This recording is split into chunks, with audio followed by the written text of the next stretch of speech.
Grug is a Viltrumite, and if you don't believe me, by the end of this video you will. And I know it sounds like a crazy theory, but you're all gonna have to hear me out on this one. And funny enough, this comes from a comment from you guys, because for some reason my last video just did surprisingly really well. Anyways, this is the comment right here, basically saying, what if Grug is actually a Viltrumite caveman that doesn't know how to fly yet? So I actually started to think about it and kind of look into it, and surprisingly there's a lot of evidence that supports this. And I know you're thinking this is just a big reach, but evidence number one: first we have to prove that the Croods does not actually take place on Earth, and this is surprisingly easy. There's actually a whole theory out there about this by a Reddit user, and I'll put some of it up on the screen. But in this person's theory, the Croods are actually taking place in the planet from Halo, and the main piece of evidence being the mountain from the first movie, because it is kind of similar, but I don't think it's taking place in that planet. I mean, maybe, I don't know. Anyways, the theory also talks about the wildlife in the movie, which when you look into it, yeah, this is not Earth. I mean, a giant blue tiger, like, yeah, all right. And that's not even the craziest animal. There's literally a cat owl, land whales and sharks, a giant bunny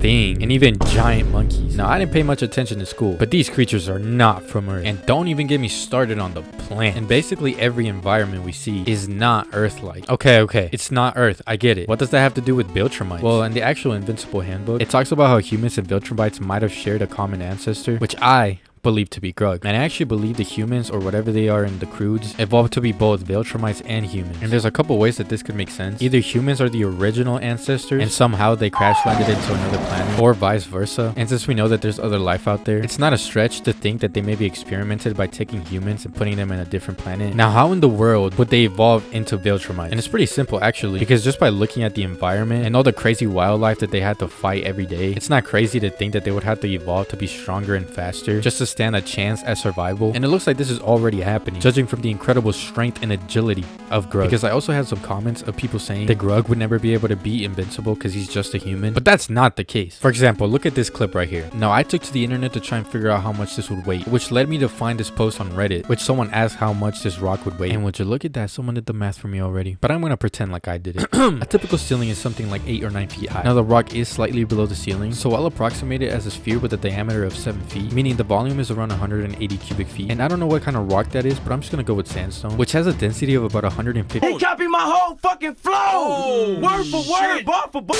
Meaning the total weight of this rock would be somewhere around 27,000 pounds, which is 13.5 tons. And he very often lifted rocks this size, being the usual size for his cave blocks. Anyways, back to the scene. This has like 4 of those rocks, and it might even be a little bigger, with a weight of around 108,000 pounds, or like 27 elephants, or a large yacht. This is not a human. But yeah, it's pretty safe to say that if they keep evolving, that they would be able to eradicate all of these creatures, because it's also not like they have to constantly be eating, with Grug lasting an entire movie with one gulp of egg. Anyways, all of this leaving the species to be so strong and durable, and with no natural predators, it makes sense that they would live on for a long time. And you think the evidence ends there, but nah, I dug even deeper. Because why in the world would the creators of the Croods ever take into consideration Invincible? Well, this is where I put my ChatGPT skills to the test, and I discovered some crazy things. First of all, the Croods was made by DreamWorks Studios and 20th Century Fox. And do you know who owns DreamWorks Studios and 20th Century Fox? None other than Universal Studios. And you may ask, what does this have to do with Invincible? Well, before the TV show, Universal Studios actually had plans to make a live-action Invincible movie, which later on the show was made first. And collaborations like this don't just happen randomly. I mean, before pouring millions of dollars into these projects, they have to know what they're getting themselves into, meaning